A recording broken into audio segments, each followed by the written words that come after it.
It's lockdown once again. And I'm sitting there playing video games with my friends, playing Rainbow Six Siege, playing Fortnite, switching and switching. 10 hours go by. 11, 12.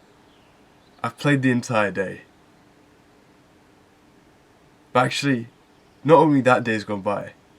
3 days have gone by. 4 days have gone by. 5 days have gone by. 6 days have gone by. But it feels like it's only been a day. Every day bled into each other.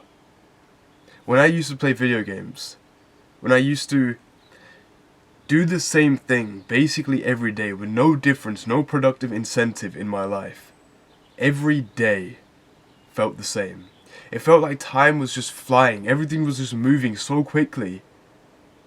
At one point I was sitting down playing video games with my friends. The other point, it was 3 days later and I was still doing the same thing. And life was just not slowing down. I actually experienced the same thing when I got with my girlfriend. It got to a point where every gym day felt the same. It's like I was NPCing to every place I went to. It's like I wasn't focused, I wasn't present on anything. And I don't know where my mind was. It wasn't on the past, it wasn't on the future, it just wasn't. That was a problem. Because every day continued to bleed into each other. And I just wasn't doing the good habits. And everything didn't have something different to it. Now this is a quick concept that I think can genuinely help you slow life down, right? And some of you watching, right, it's going to be easy for you, I'm going to be honest. It's going to be really easy for you because it's not something that you have to stay disciplined in. It's not something that requires a lot of effort. But it can slow life down for you. It can make every day worth the moments that they're worth and make every day important and different in its own way.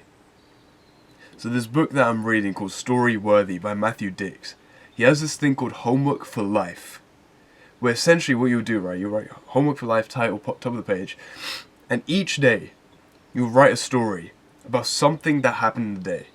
You won't write a whole story. It'll be a couple of lines, nothing insane. Like you won't write paragraphs that long. Like you'll write something that big.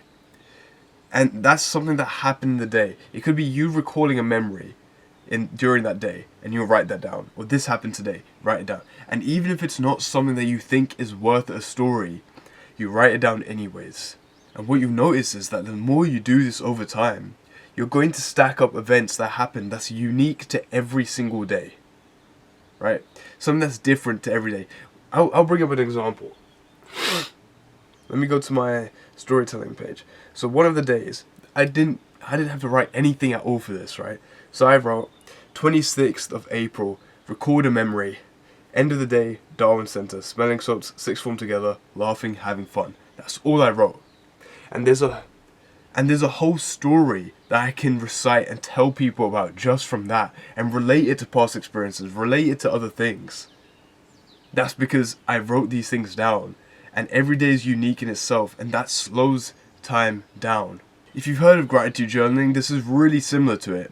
So gratitude journaling is basically, I'll get a journal, right? And every day in the morning, or at the end of the day, I'll write something that I'm grateful about. So I'm grateful about this camera I'm recording on.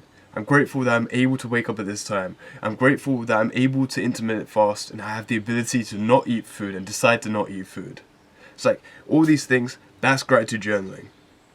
That can also slow time down. So this is a similar concept to it, but instead you're writing stories. And you're writing little events, very small little events that happen in the day. And that can make every single day unique. And now imagine you do this for the rest of your life. For years on end. By the time you're 70, you have just stories and stories stacked up of your life. That you can look back on. That you can be proud of, that you can be happy about. And what that does is, right, if I'm reading all these memories and all these stories from the day, as soon as I read them, I'll instantly get taken back to that day. That specific day and that specific memory. This written down couple sentences will take me down to that exact memory. And that really slows life down. It makes every day unique, it makes every day important. That's something that's worth doing. That's why it's homework for life, and it's something that you have to do every day. Don't do it one day and not doing the next day. Because once you skip one day, you skip the next and the next and the next. So make sure you do it every day. This is your homework for the rest of your life. So do it. And you will see a big improvement in how slow life actually goes. days will feel like weeks, weeks will feel like months, and months will feel like years. Just because you started writing down the importance of every single day. Alright? Go get it, man. Mwah.